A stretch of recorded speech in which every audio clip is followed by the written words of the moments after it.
Póngase de pie, por favor. Quiero saludar a toda la gente linda que nos sigue como siempre. Reciban un saludo desde Cántico Nuevo y este aplauso es para ustedes. Gracias por unirse con nosotros. El día de hoy vamos a culminar una serie que comenzamos durante febrero. En febrero vimos si hablábamos acerca del amor o hablábamos de este tema de la verdadera realización. Y dije, Señor, los hermanos están llenos de amor. Mejor vamos a hablarles sobre lo que tú hablas de lo que es la verdadera realización. Y hoy estamos culminando este tema. Así es que si usted trae papel para apuntar, es de la gente que apunta, yo le felicito porque está comprobado que de lo que usted puede escuchar, el 25%, si tiene muy buena memoria, se le va a grabar. El otro 75% tal vez no lo alcance. Puede hacer dos opciones: conseguir el CD o el DVD en el módulo, o también empezar a hacer notas. Yo encuentro que yo retengo más cuando yo hago notas que cuando yo escribo nada más en teclado. Entonces yo acostumbro a hacer notas. Y si el día de hoy me ven o me oyen leer, es porque estoy empezando a dominar un tema como este. No lo sé todavía. Cuando ya lo sé todavía bien, bueno, lo cito hasta de memoria. Pero cuando estoy empezando a predicar un tema en especial, siempre tengo que apoyarme en mis notas. ¿Le parece si vamos al libro del profeta Ageo, el capítulo 2? Vamos a leerlo y ahorita oramos. Capítulo 2, versículo 10 en adelante. Dice así la palabra del Señor: el día 24 del mes noveno del segundo año de Darío, vino palabra del Señor al profeta Ageo. Así dice el Señor Todopoderoso: consulta a los sacerdotes sobre las cosas sagradas. Entonces Ageo les planteó lo siguiente: supongamos que alguien lleva carne consagrada en la falda de su vestido, y sucede que la falda toca pan o guiso o vino o aceite o cualquier otro alimento. Hace una pregunta: ¿quedarán también consagrados? Y la respuesta es no, contestaron los sacerdotes. Otra pregunta: supongamos ahora, prosiguió Ageo, que una persona inmunda por el contacto de un cadáver toca cualquiera de estas cosas, ¿también ellas quedarán inmundas? La respuesta es sí, contestaron los sacerdotes.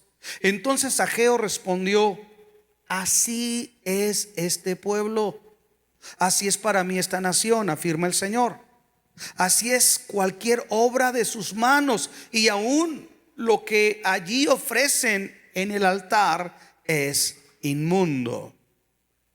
Ahora bien, desde hoy en adelante, reflexionen antes de que ustedes pusieran piedra sobre piedra en la casa del Señor. ¿Cómo les iba? Cuando alguien se acercaba a un montón de grano esperando encontrar 20 medidas, solo hallaba 10. Y si se iba al lagar esperando sacar 50 medidas de la arteza del vino nuevo, que es mosto, solo sacaba 20. Herí sus campos con quemazón y con plaga y con granizo y toda obra de sus manos.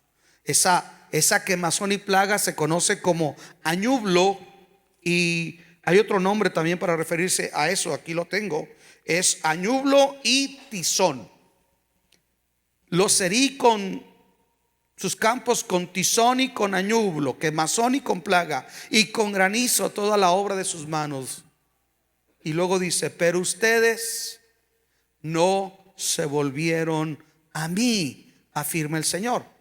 Reflexionen desde hoy en adelante, desde el día 24 del mes noveno, día en que colocaron los cimientos de la casa del Señor.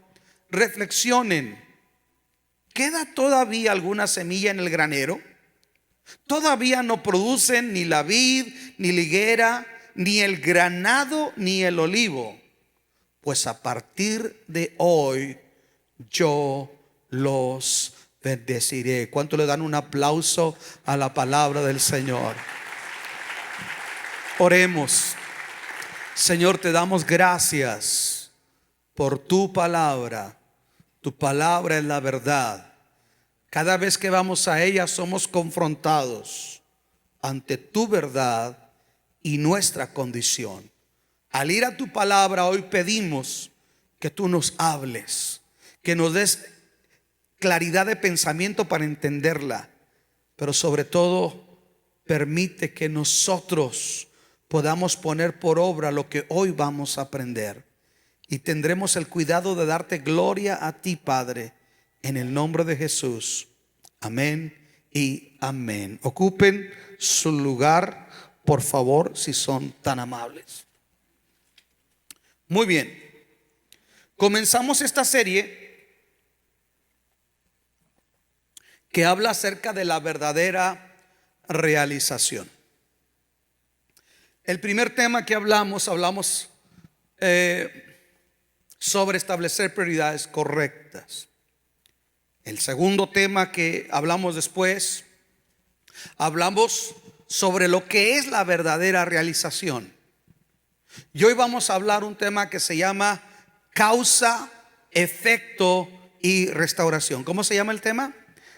Causa, efecto y restauración. No sé si alguien lo pudiera poner allá en las pantallas. Causa, efecto y restauración. Mire, cuando usted visita al médico, ya después de que recibió el tratamiento que lo sanó, ¿sí? Cuando usted va enfermo, no le están diciendo lo que tiene que hacer, le hacen ellos lo que ellos tienen que hacer. Pero una vez que usted ya se sana, entonces usted va con una segunda visita al médico, y el médico le explica qué fue lo que sucedió y qué lo que lo llevó a esa condición. En otras palabras, le dice qué es lo que no estaba funcionando bien en su cuerpo, por qué no estaba funcionando bien, qué es lo que le dañó, ¿sí? Y qué hábitos tenemos que cambiar. ¿Y cuántos les gusta cuando el doctor le dice algo que usted sabía que no tenía que hacer y lo hizo? Pero con el doctor tenemos que aguantar, ¿verdad, hermano? Y a veces el doctor nos regaña, ¿sí o no? ¿Cuántos diabéticos hay aquí? ¿Se está cuidando su azúcar? ¿Cuántos tienen alto el colesterol, pero le entra, mire, sabroso los chicharrones? O sea, y el doctor dice: señor, es que usted mire, usted ya no tiene tal edad, ya su corazón tiene que cuidarlo, etcétera, etcétera. Ya le hizo el tratamiento, pero el problema de nosotros es que nos empieza a hacer bien un tratamiento y dejamos la disciplina que el doctor nos dio. Nos empezamos a sentir bien, dejamos de tomar el tratamiento y volvemos a los mismos malos hábitos. Lo que estamos viendo aquí el día de hoy es que el pueblo de Israel ya ha comenzado a reedificar. Primero Dios los confrontó porque no reedificaban, no atendían la casa de Dios. La casa estaba desierta y Dios los reprende duramente y les dice qué es lo que les estaba pasando. Aquí ellos ya comenzaron a reedificar. Pero escúcheme esto: Dios no pretende darle una solución momentánea a nuestros males. Un buen médico no le va a dar solamente Tylenol para que se le quite el dolor. Un buen médico le dice: hay una mala funcionamiento de su hígado, de su riñón, de su páncreas, de su aparato digestivo, de su presión arterial, de su glucosa, y le está causando esto, así que tiene que cuidarse. Eso lo hace un médico. Dios es el médico de nuestras almas, señoras y señores. Dios no le va a dar una solución momentánea. Dios no receta calmantes. Dios nos brinda soluciones reales y de fondo. Aló. Dios nos brinda soluciones reales y de fondo para salir de las crisis. En otras palabras, Dios dice: ya te sané, ya te arreglé el problema con tu esposo, ya te arreglé el problema con tu hijo, ya te suplí, pero ahora tú tienes que ser transformado. Aló. Ser transformado. Puede más la medicina preventiva que la medicina correctiva. Dice un dicho en inglés: es mejor un grano de prevención que una tonelada de curación. Aló. ¿Alguien aquí se dedica a la rama de la salud? Levante su mano. ¿Quién entre nosotros trabaja en el área? ¿Qué es usted, señora mía? Enfermera. ¿Quién más?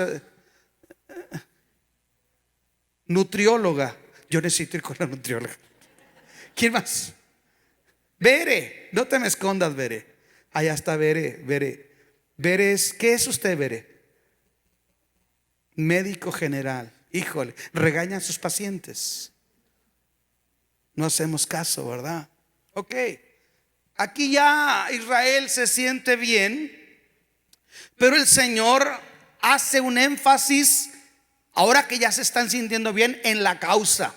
¿Qué fue lo que causó este problema en ustedes? Surge una pregunta: ¿por qué Dios hace un énfasis en que no olviden la causa que les trajo una condición de miseria y de rezago? ¿Por qué Dios hace énfasis en eso? Y la respuesta es que el pueblo tiende a olvidar su historia, y un pueblo que olvida su historia es un pueblo que vuelve a cometer los mismos problemas. Aló.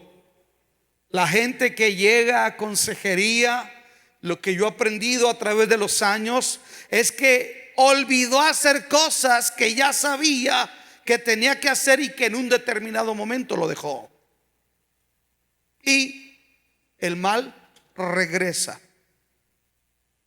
Dios le dice a ellos, ilustrándoles a través de la ley ritual de Moisés, Dios les ilustra la causa. ¿Cuál fue la causa de su mal?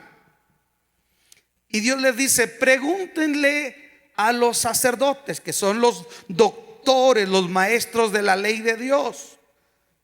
Y les dice: pregúntenle si alguien lleva carne consagrada en una falda de su vestido, y sucede que la falda toca pan, o toca guiso, o vino, o aceite, o cualquier otro alimento, dice, ¿quedarán también consagrados?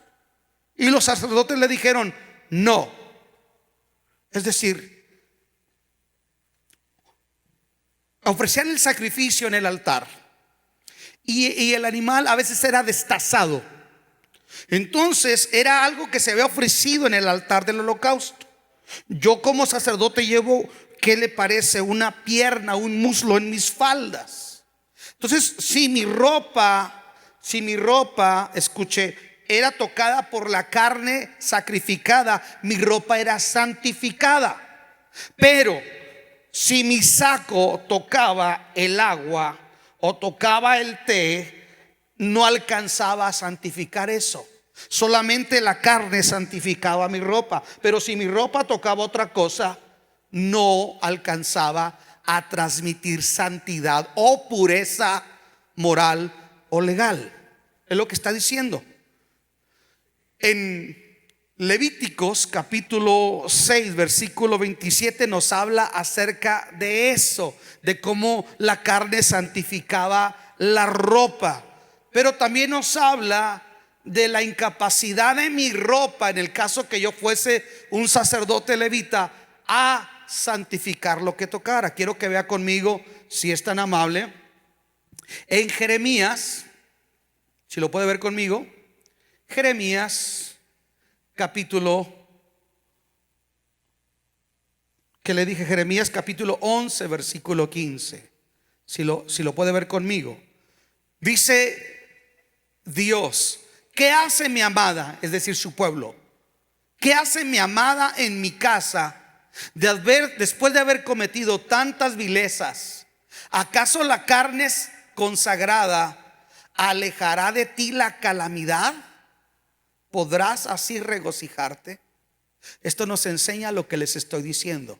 Dios quiere ilustrarles a ellos una causa que quiere que se quede grabada, que lo entiendan. Entonces Dios apela como judíos a que ellos le pregunten a sus máximas autoridades, que son los sacerdotes.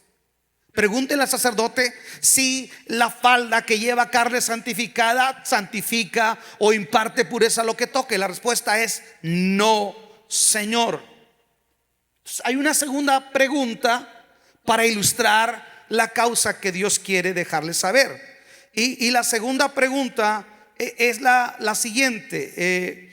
Dice el versículo 14, perdón.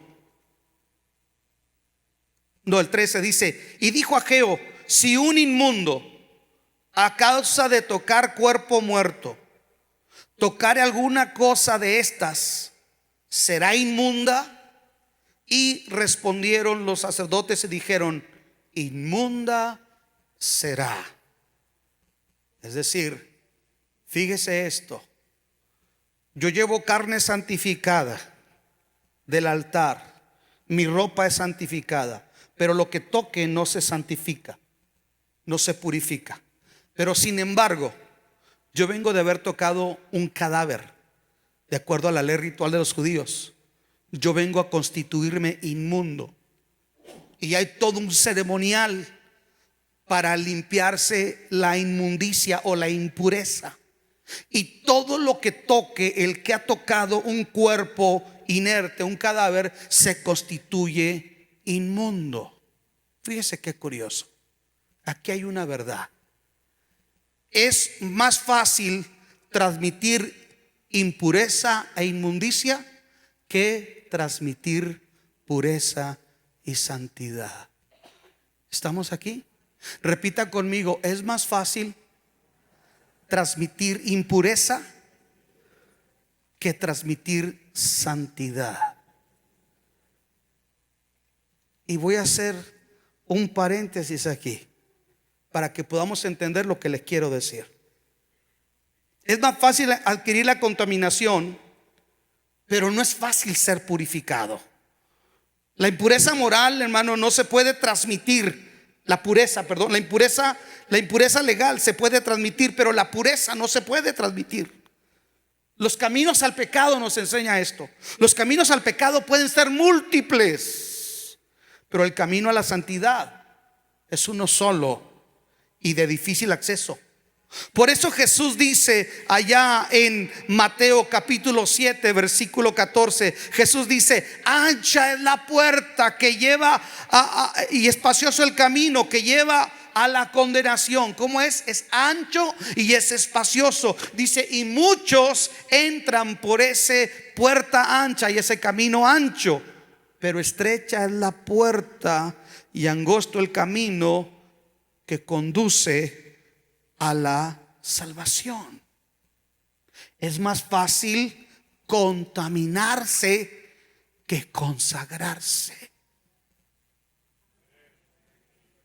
Por eso cuando la mujer del flujo de sangre, que tenía una fístula por más de 12 años, ella desde el punto de vista ceremonial era inmunda, era impura como un leproso, o era el equivalente a un cadáver caminando. Era una fuente de inmundicia y de impureza.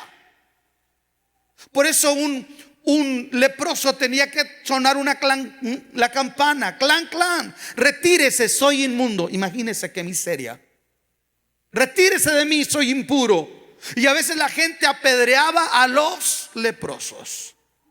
Tere y yo estuvimos en ese lugar donde la mujer tocó el borde de las vestiduras del Señor. Miren qué fe de esta mujer. Ella sabía que lo que ella tocara se constituiría inmundo. Pero cuando encontró a Jesús, dijo: mi inmundicia no va a afectar su pureza. Por eso cuando toca a Jesús, dice Jesús: ¿quién me ha tocado? Porque he sentido que ha salido de mí virtud. Escuche esto, esto es lo tremendo. Yo lo puedo contaminar a usted. Usted me puede contaminar a mí. Y una manera muy fácil de contaminarnos es con la murmuración, con la amargura. Dice que por brotando una raíz de amargura podamos contaminar a otros, porque no contamina lo que entra, sino lo que sale. Podemos contaminar a otros, hablar mal de otros, y estamos contaminando, transmitiendo lo malo. Escuche, entre nosotros podemos transmitirnos lo inmundo, lo impuro, pero no podemos transmitir nuestra santidad. Si no, usted ya le hubiera puesto las manos a su hijo y su hijo hubiera despertado santo. Estamos aquí. Pero la mujer, lo maravilloso, la mujer cuando mira a Jesús y lo toca, escuche, ella está llevando inmundicia, pero cuando está frente a Jesús, Jesús está impartiendo gracia, perdón, pureza, santidad, porque aunque no había muerto en la cruz, Él venía a vencer el pecado y la enfermedad y toda inmundicia. Alguien alabe el nombre de Jesús. No importa qué tan grande sea nuestra inmoralidad, nuestro pecado, cuando te topas con una actitud de arrepentimiento frente a Jesús, Él no te cuestiona, Él no se contamina, Él te imparte su pureza y Él te imparte su santidad. Bendito el día que me topé con Jesús. Dije: bendito el día que me topé con Jesús. ¿Sabe? Hay gente que se cree muy moral y cree que Jesús no. Tú, por muy moral que seas, aunque barras el frente de tu casa y seas un vecino de buena familia, si no tienes a Cristo, eres inmundo según la ley, porque el pecado está desde tu cabeza a la planta de los pies. Pero bendito el día que un día me topé con Jesús y Él no se escandalizó de mi impureza. Él me impartió su pureza, su santidad, y me hizo libre, justificado, santificado para la gloria de Dios. ¿Cuántos le dan un aplauso al Señor?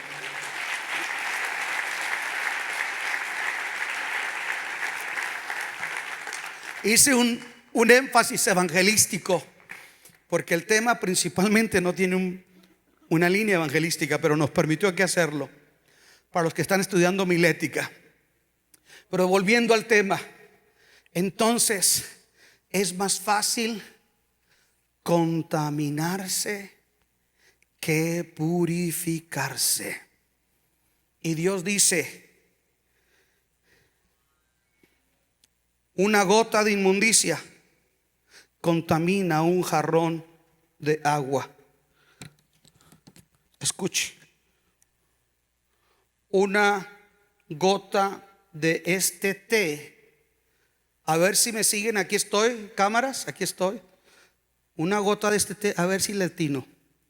Una sola gotita, mire, cambia el color de la botella. Una sola gota. Así es el pecado. Un poquito de levadura leuda toda la masa. Hello. Un poquito. Y sin embargo, si yo agarro y si yo tuviera esto lleno de algo malo, que no es algo malo, lo estoy ilustrando por el color del té, que es oscuro, pero si yo agarrara muchas gotas de agua y lo vaciara en algo que es inmundo, esto no se hace puro, sigue siendo así. Dios dice: así es este pueblo. Llegaron a esta condición porque tenían una mente reprobada. Y fíjese qué tremendo. Aquí no dice: así es mi pueblo, dice este pueblo. Cuando Dios marca su distancia, hermano, ahí les va. Porque Dios es amor, y yo sé que estamos en febrero, pero déjeme le digo, también es fuego consumidor. Y a veces Dios marca su distancia, dice: hey, yo no te conozco. pero que yo profetizo en tu nombre y decreto, yo no te conocí nunca. Así dice la palabra del Señor. Y yo veo que Dios marca una distancia. Dice, así es este pueblo. Porque aunque ellos están trayendo su ofrenda, su sacrificio al altar, ellos no están realmente logrando el propósito de ser bendecidos. Y quiero hablarle de lo otro. Aquí nos encontramos que hay sacrificios réprobos, sacrificios sin bendición, sacrificios sin obediencia. Su desobediencia de ellos en el pasado consistió en abandonar el templo, la casa de Dios, y su egoísmo de solamente concentrarse en lo de ellos. Tiene un gran paralelo con el cristianismo light e irresponsable de hoy. Abandonamos las cosas de Dios como si creáramos que a Dios le hacemos un favor, y lo que no sabes, que más adelante te va a llegar la factura. Dios dice que ellos, en su desobediencia de no honrar a Dios, de no atender su casa, escuche, ellos habían llegado a una condición donde, lejos que el sacrificio que ofrecían les santificara y les bendijese, ellos lo estaban contaminando. Wow. Lejos de ser santificados, ellos están contaminando, están corrompiendo el altar, porque tienen una mente réproba. Y acuérdense, comenzamos diciendo, Dios no quiere darle Tylenol, Dios quiere dar una solución de fondo. Aló. Por eso, vuelvo y repito, tiene tanto entrada este asunto antibíblico, brujería cristiana, esto de decretar. Porque Dios no quiere que usted se le acabe el problema así y usted no cambia. Eso es antibíblico. Eso no es de un Dios santo que quiere formar carácter, que es soberano. Por eso entra usted, y usted entra y pues claro le atrae. Conozco casos de gente no buscan a Dios, no se consagran, no buscan del Señor, no ofrendan, no hacen nada en la iglesia, el matrimonio está desordenado, pero llega de repente la profeta arañadiablos y le dice: yo decretizo, Rambo saca la bazuca, que tú eres un hombre de Dios, wow, y tú eres una mujer de Dios. No, mentira, no es cierto. No están atendiendo lo que tienen que atender. Y Dios dice: señores, si no atienden de fondo, todo lo que ustedes están tocando lo están contaminando. Mire, ellos estaban contaminando todo lo que tocaban.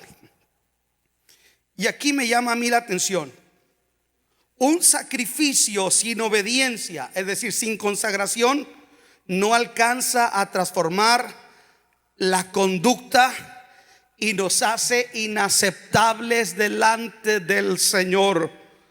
Primera de Samuel 15:22. Quiero que lo vea conmigo si es tan amable. Samuel 15:22. Dice: ¿qué le agrada más al Señor? ¿que se le ofrezcan holocaustos y sacrificios, o que se obedezca lo que Él dice? El obedecer vale más que el sacrificio, y el prestar atención más que la grasa de carneros. La rebeldía es tan grave como la adivinación, y la arrogancia como el pecado de idolatría. Y como tú has rechazado la palabra del Señor, Él te ha rechazado como rey. Esto le dijo Samuel a Saúl, el profeta Samuel al profeta Saúl. El profeta Saúl vivía una vida de pecado, pero creía que porque iba al altar todo se iba a cambiar, porque él ofreció un sacrificio. Y le dice: no te equivoques, no te equivoques, no te alistes, que no vas. Dios no le gusta un sacrificio sin obediencia. ¿Sabe cuál es mi problema aquí arriba? Porque a veces dejan de ver ustedes gente aquí arriba, porque hay gente que tiene talento pero no tiene obediencia. Tiene talento pero no tiene obediencia. Entonces hay gente que yo digo, ay, están cantando arriba, y digo, no me gustaría que nunca te bajaras, canta, está bonito, pero se bajan y sé cómo viven y digo, no quisiera que nunca te subieras. Eso está diciéndole Samuel a Saúl. Es más, tu rebeldía, tu desobediencia es como hechicería, es como el pecado de adivinación. Y Dios está hablando aquí de lo que es la causa que ha llevado al pueblo a vivir en esa condición. Al final del día, hermanos, una actitud sin arrepentimiento puede contaminar las obras por más buenas que parezcan. El caso de Caín es un claro ejemplo. Génesis capítulo 3 versículo 5 dice que Abel viene y trae de lo que Dios pidió a un altar, viene y trae un sacrificio de un cordero. ¿Quién le enseñó a Abel? Su padre Adán. ¿Quién le enseñó a Adán? Adán miró cuando Dios sacrificó un cordero para vestirlos con pieles cuando ellos pecaron. Ahora Dios pide que los hijos de Adán hagan lo mismo, pero Caín dice que va y trae de lo mejor que él había cosechado. Es la gente que dice, es que yo creo. Entonces cuando Caín viene y ofrece eso, dice que Dios no miró con agrado. Se agradó del sacrificio de Abel en obediencia, pero miró con desagrado al sacrificio de Caín. ¿Y qué pasa? No he conocido a alguien que haya sido réprobo en el altar.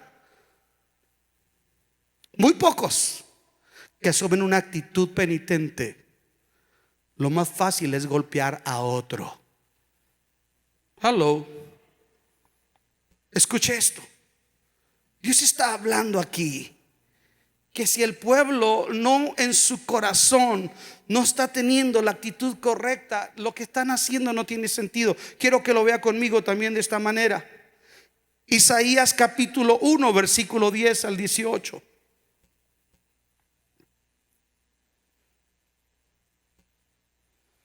Véalo conmigo, por favor. Dice Dios: oigan la palabra del Señor, gobernantes de Sodoma, escuchen la ley de nuestro Dios. Fíjese qué tremendo le está hablando Dios a su pueblo, gobernantes de Sodoma y de Gomorra. ¿De qué me sirven sus muchos sacrificios? Dice el Señor. Harto estoy de sus holocaustos de carneros y de la grasa de animales engordados. La sangre de toros, corderos, cabras no me complace. ¿Por qué vienen a mí a presentarse ante mí? ¿Quién les mandó traer animales para que se pisotearan mis atrios? No me sigan trayendo vanas ofrendas. El incienso para mí es una abominación. Su fiesta de la luna nueva, su día de reposo, sus asambleas convocadas, dice Dios, no soporto con que su adoración me ofendan. Yo aborrezco sus lunas nuevas y sus festividades se han vuelto una carga que estoy cansado de soportar. Cuando levantan sus manos, yo aparto de ustedes mis ojos. Aunque multipliquen sus oraciones, no los escucharé, pues tienen las manos llenas de sangre. Lávense, límpiense. Aparten de mi vista sus obras malvadas. Dejen de hacer el mal. Aprendan a hacer el bien. Busquen la justicia. Reprendan al opresor. Aboguen por el huérfano. Defiendan a la viuda. Vengan, pongámonos a cuentas, dice el Señor. Si sus pecados fueren como la escarlata, quedarán blancos como la nieve. Si fueren rojos como el carmesí, vendrán a ser como la blanca lana. Escuche, yo encuentro aquí que dice Dios, para que yo les acepte sus fiestas solemnes, sus sacrificios. Señores, tienen que dejar de hacer lo otro que hacen cuando no están aquí, porque esa es la causa que llevó al pueblo de Israel a que fueran llevados cautivos a Babilonia, a que lo perdieran todo. Esa fue la misma causa que cuando regresan están apáticos a las cosas de Dios. Y Dios dice: espérense, no porque se estén sintiendo bien, quiero que se les olvide la causa que los trajo a esta situación. Ahora vamos a hablar del efecto número 2. El capítulo 2 de Ageo, si es tan amable, el versículo 15 al 17 dice así: Ahora pues meditad en vuestro corazón desde este día en adelante, antes que pongan piedra sobre piedra en el templo de Jehová. Antes que sucediesen estas cosas, dice, venían al montón de 20 efas y había 10. Venían al lagar para sacar 50 cántaros y había 20. Os herí con viento solano, con tizoncillo, con granizo, en toda obra de vuestras manos, mas no os convertiste a mí, dice Jehová. Aquí hay algo que me llama la atención. Ya hablamos de la causa, ahora estamos hablando del efecto que causó aquella actitud. Y Dios les dice, la palabra clave en el libro del profeta Ageo es reflexionen, mediten. Reflexionen, mediten. Hermano, tenemos que detenernos y meditar si realmente estamos haciendo lo que tenemos que hacer. Tenemos que hacer un alto. Pablo dice, examínense ustedes a ustedes mismos. Piensen cómo ha sido su vida. Muchos de nosotros no estamos donde deberíamos estar, no porque el diablo tenga mucho poder o porque Dios no quiera, sino porque nosotros somos el obstáculo. Yo dije, nosotros somos el obstáculo. Muchos de ustedes han asumido una actitud pasiva, indiferente, pusilánime, conformista. ¿Y sabe qué pasa? Dios no te va a sacar ni te va a bendecir. Dios dice, medita, haz un alto. ¿Cómo estás viviendo? Y Dios les pregunta en el versículo 16, antes que sucediesen estas cosas, es decir, antes de que ustedes empezaran a reedificar el templo, acuérdense cómo les iba. Se cree que ese fue un periodo de promedio de 18 a 15 años, donde les estuvo, escuche, por 15, 18 años les estuvo pasando esto. ¿Qué les estuvo pasando? Iban a sacar, esperaban decir, híjole, tuvo la cosecha, vamos a tener tanto de vino, y les tocaba muy poquito.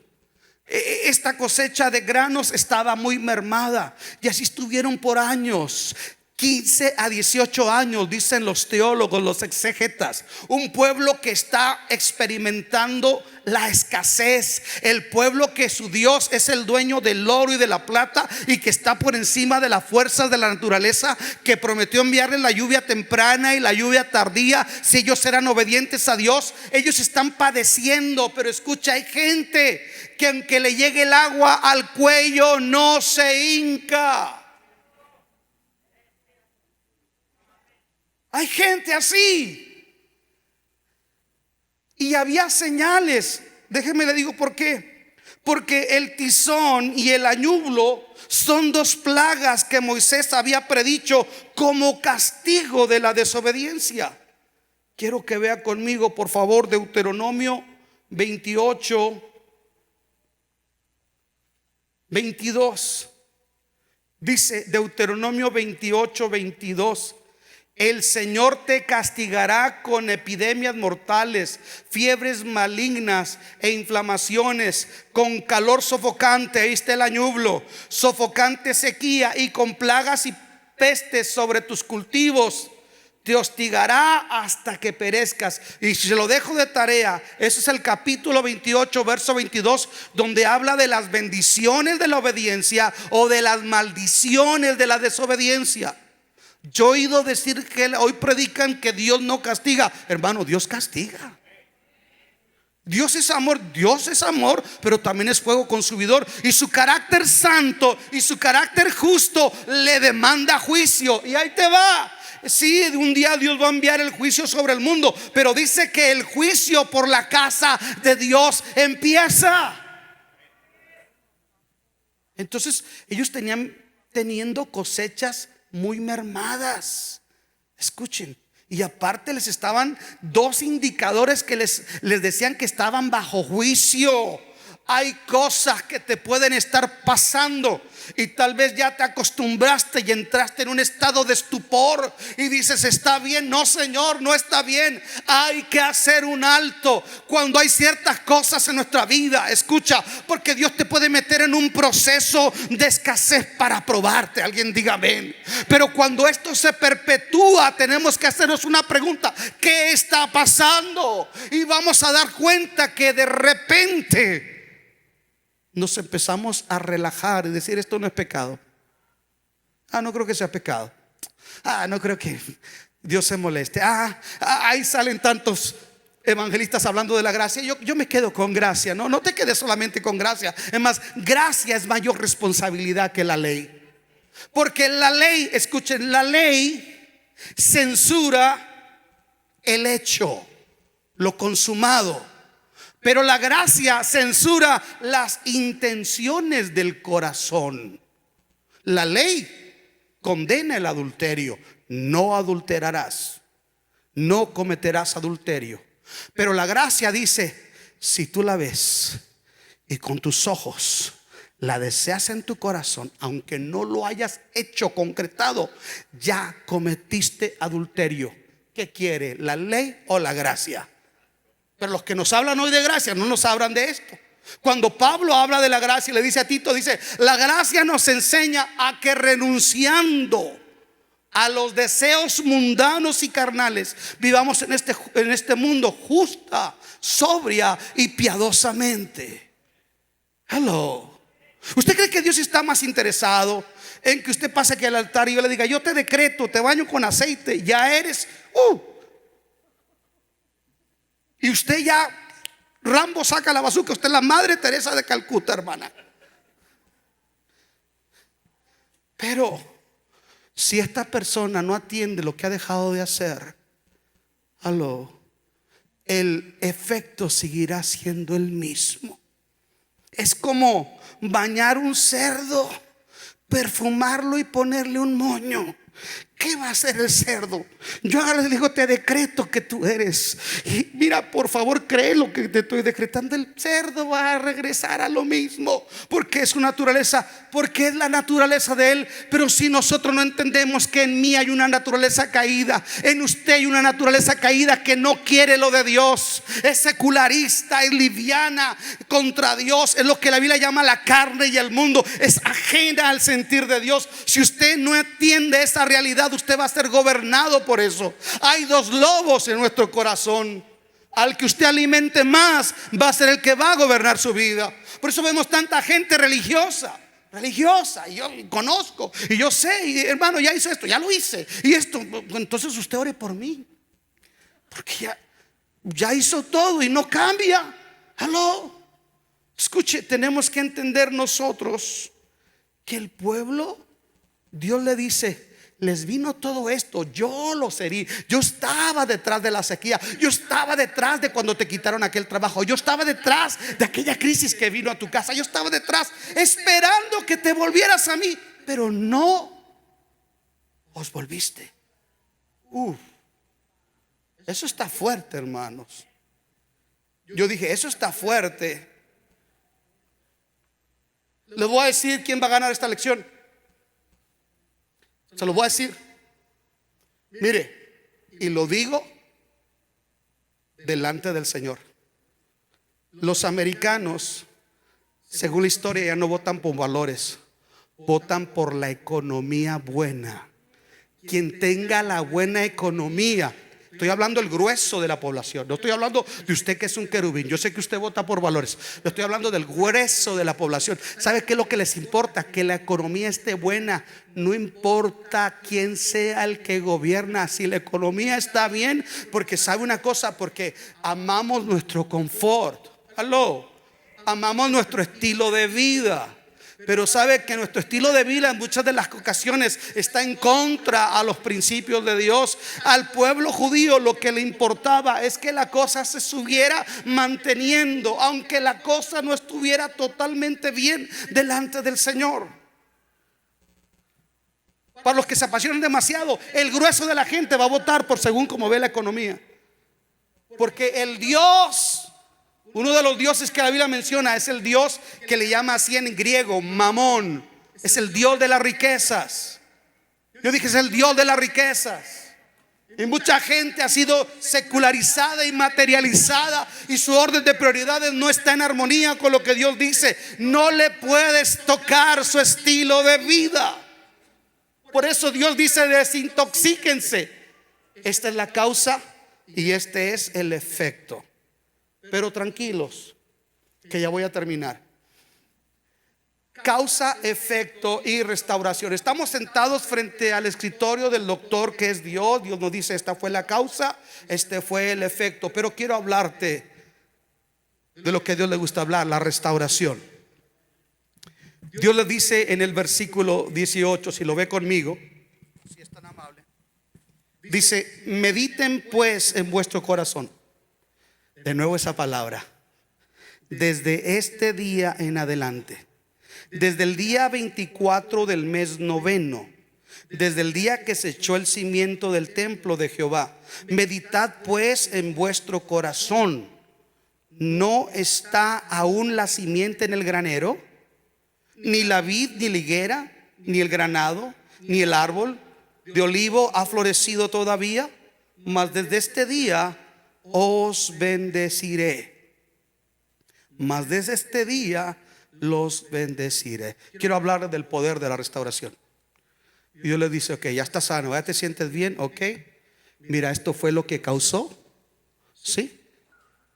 Y este fue el efecto que fue causado por esto. Pero no quiero que se les olvide, y quiero que sepan algo.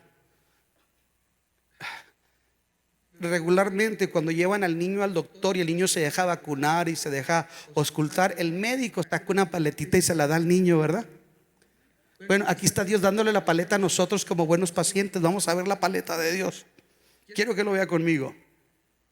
Dios le dice: mediten, marquen esta fecha en su calendario, porque va a haber un antes y un después en sus vidas.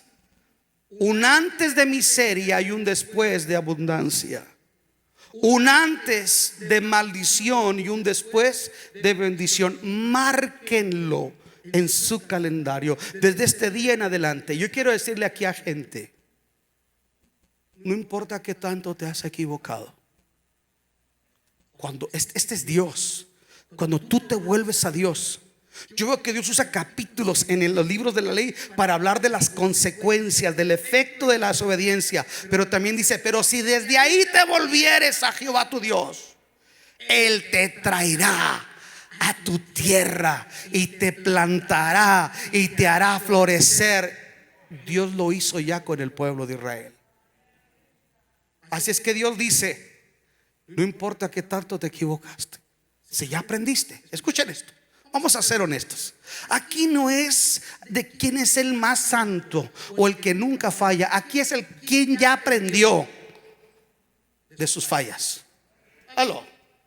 ¿Alguno de ustedes no ha pecado en la semana? ¿Quién? Le prendemos una veladora, hermano. ¿Quién quiere? No, es si aprendiste. Porque a veces fallamos y andamos así. No, ya quítate eso. ¿Aprendiste algo? ¿Aló? ¿Aprendiste? Porque si aprendiste, levántate y ya no lo vuelvas a hacer. That's it. Tan sencillo como eso. Pero quiero que vea algo. Me llama la atención que Dios habla que si su pueblo afrenta su realidad con una actitud de arrepentimiento y de determinación de cambio, usted hace su parte y Dios va a hacer la suya. Yo dije: usted hace su parte y Dios va a hacer la suya. Hay un movimiento que se le llama Celebremos la Recuperación, y está basado en los alcohólicos anónimos. Cada vez que un alcohólico anónimo cumple un mes, 2 meses, un año en sobriedad, hay que hacer una fiesta para celebrarlo. Aló, ese es Dios. Dios dice: un día sin pornografía, yo estoy contigo. 3 meses sin adulterio, yo estoy contigo. Aló. Y yo voy a hacer algo. Dice Dios: yo te voy a recompensar. Porque yo me deleito en bendecir, no en estarte acusando y teniéndote en la miseria. Dios no se deleita que estemos hundidos en el pecado, en la miseria y en el rezago. Yo veo que Dios hace una milagrosa intervención cuando nosotros le honramos. Vean lo que dice el versículo 19. Dios lo dice de esta manera: todavía ni siquiera han sembrado. La simiente está en el granero. La vid todavía no produce, la higuera tampoco, el granado tampoco, el árbol de olivo, nada ha florecido. Sin embargo, desde este día en adelante yo los bendeciré. Me puse a estudiar esto detenidamente porque estoy batallando para armar este mensaje, para conectarlo. Porque mire, cuando Dios les dice a ellos de este día en adelante, les está hablando es aproximadamente el 18 de diciembre. El 25 del mes noveno en el calendario hebreo es el 18 de diciembre. Ok, invierno en Israel. Sin embargo, en el invierno de tu necesidad hay una promesa de cosecha de verano cuando tú y yo nos volvemos a Dios. Lo voy a decir una vez más. En el frío invierno de tu necesidad, cuando te vuelves a Dios, surge una promesa de cosecha de verano, de bendición para ti. Ese es Dios. Dice Dios. Wow. Escuche.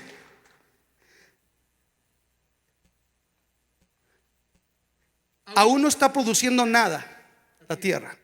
¿Por qué? El trigo, la cebada se cosechan entre la primavera y el verano. Estamos hablando entre junio y septiembre. Y esta palabra la dio Dios en diciembre. La uva se cosecha en Israel entre agosto y septiembre. Y Dios está diciendo que en diciembre, en medio del invierno, ya los va a bendecir. Los higos se cosechan entre finales de julio y septiembre. Sin embargo, la palabra llega en diciembre y Dios dice: yo los voy a bendecir. El granado se cosecha entre octubre y noviembre. Esta palabra llega en diciembre. Y dice Dios: desde este, nótelo, escuchen lo que voy a hacer. Va a ser algo atípico. Porque cuando nosotros nos volvemos a Dios, Dios hace cosas atípicas. ¿Quieres ver lo que nunca has visto? Haz lo que nunca has hecho.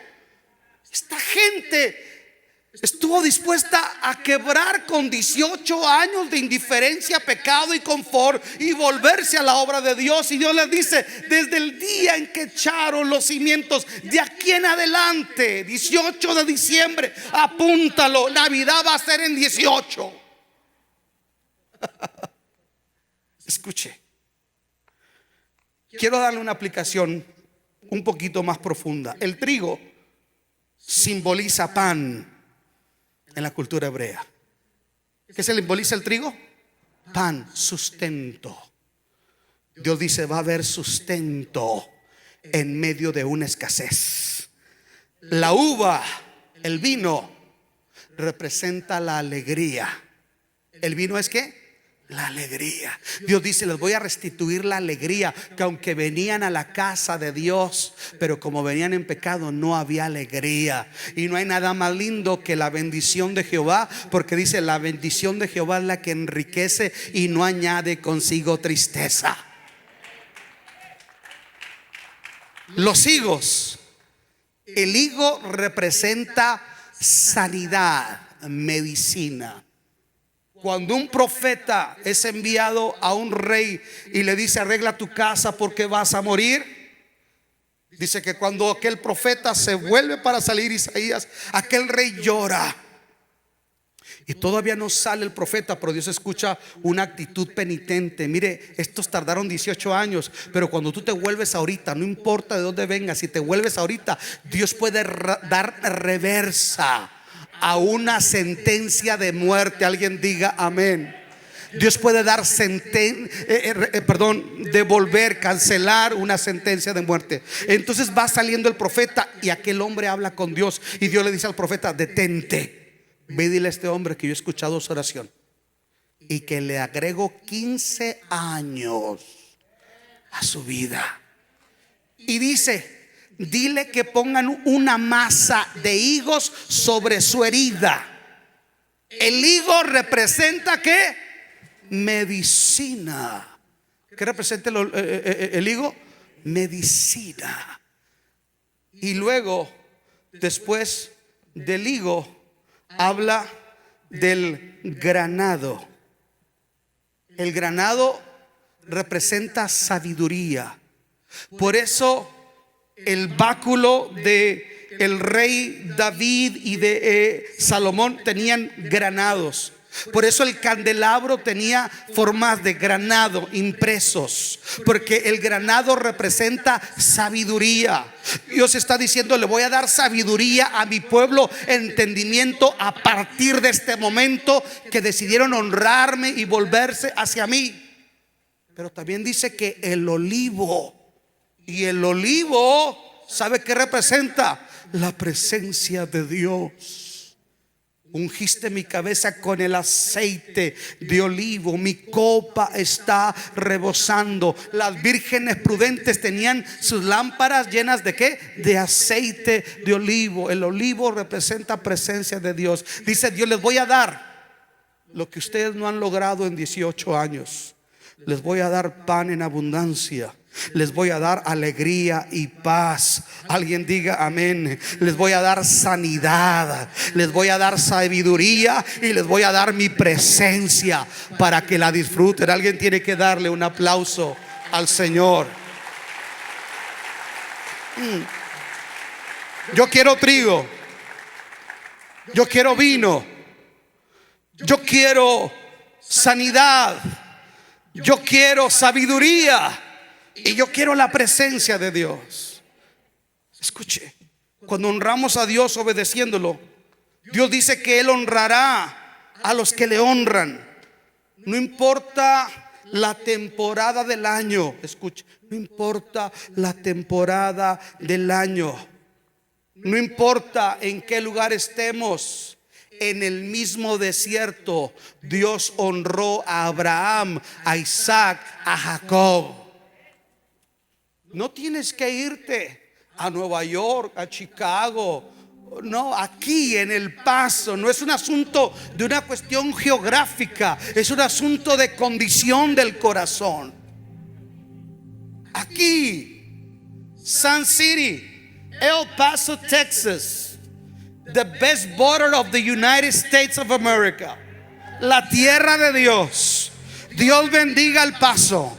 No me le haga el feo. No tenemos playa, no hay problema, pero tenemos chicos tacos. No tenemos donde esquiar, pero tenemos la Franklin. Dios bendiga El Paso. Desde Las Cruces hasta Favens. Dios bendiga esta tierra bendita. Aquí Dios nos va a bendecir.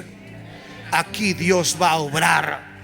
Aquí Dios nos va a restaurar. Aquí Dios va a salvar a nuestra familia. Aquí Dios va a hacer lo que no ha ocurrido en años. Dios lo va a hacer en días. Aquí, desde este día en adelante, dice el Señor, no se les olvide, desde este día en adelante, la bendición por la obediencia, hermano, es tan poderosa que puede marcar un antes y un después de bendición. Un contraste entre la miseria y escasez por la bendición y la provisión y la abundancia repentina. Porque cuando tú honras a Dios, comienzan los recursos de Dios.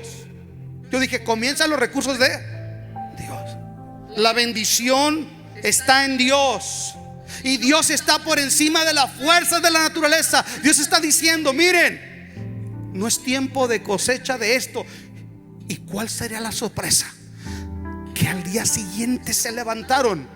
Wow, había trigo, había uvas, había higo, había granados en pleno invierno.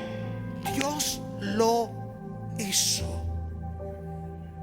Tal vez tú estás viviendo algún tipo de invierno en tu vida, una desilusión amorosa, un maltrato en los negocios, alguna situación difícil en tu vida. Tal vez no estás viviendo en el mismo momento, en el mejor momento, pero dice el Señor: si hoy te vuelves a mí con todo tu corazón, dice el Señor, déjame hago lo que tú no puedes hacer, pero no lo voy a hacer sin compromiso y consagración. Dicen que un día fue a predicar un americano a una iglesia y todo, nada era pecado, todo era light, todo era lindo. Estaba en pecado, pero le decretaban y San se acabó. Pero se paró un viejito de esos celosos en la congregación y le dijo: oiga, preacher, no good. No good. Why, sir? No sanctification, no salvation, no bendición, nothing. Eso es verdad. Queremos la bendición, pero no queremos armonizar con Dios. Antes no se volvieron, ahora ya se han vuelto. Van a ver lo que voy a hacer.